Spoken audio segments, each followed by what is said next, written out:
তুমি কেই ছেলে? জানি না আমি। তুমি আমাকে ভুলে গেছো? আরে ভাই সমস্যা কি?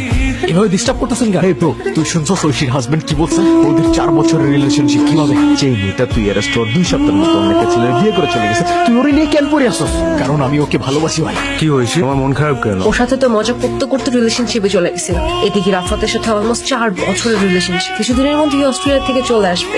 এর মধ্যেই যদি সুলতানকে না শোনাতাম, রাফাত আসলে কি অ্যান্সার দিতাম আমি? সেদিন যখন ঐশীর মুখ থেকে কথাগুলো শুনছিলাম, নিজেকে বিশ্বাস করতে কষ্ট হচ্ছিল। আর ততক্ষণে তোমার জন্য কিছু করারও ছিল না আমার। তুমি তো ভুল মানুষকে ভালোবাসো সুলতান।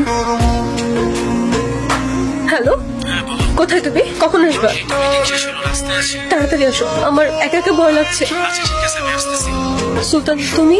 এখন চিনতে পারছো? তখন তো চিনতে পারছিলে না, ভুলে গিয়েছিলে। তুমি আসছো? হাতে কি হয়েছে? আরে আসছিলাম, হঠাৎ একটা আননোন নাম্বার থেকে কল আসে। কিছু বুঝে ওঠার আগেই হ্যালো, কে বলছেন? যে ভাবছো ঠিক সে। বলেছিলামই তো, এবার তোমার নরকে যাবার পালা। সুলতান, আই এম সরি।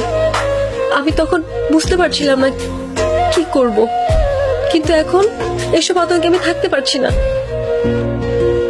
তুমি তো আমায় ভালোবাসতে, প্লিজ মাফ করে দাও। কিছু একটা মিসিং মনে হচ্ছে।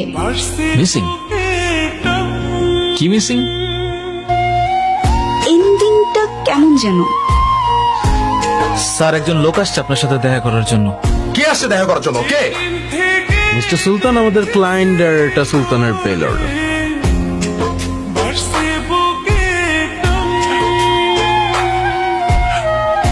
বেইল পেপার সব ভালো করে চেক করে দেখেন, সব ঠিক তো আছে না? Bail order? কিন্তু ওর তো বেল অর্ডার কথা না।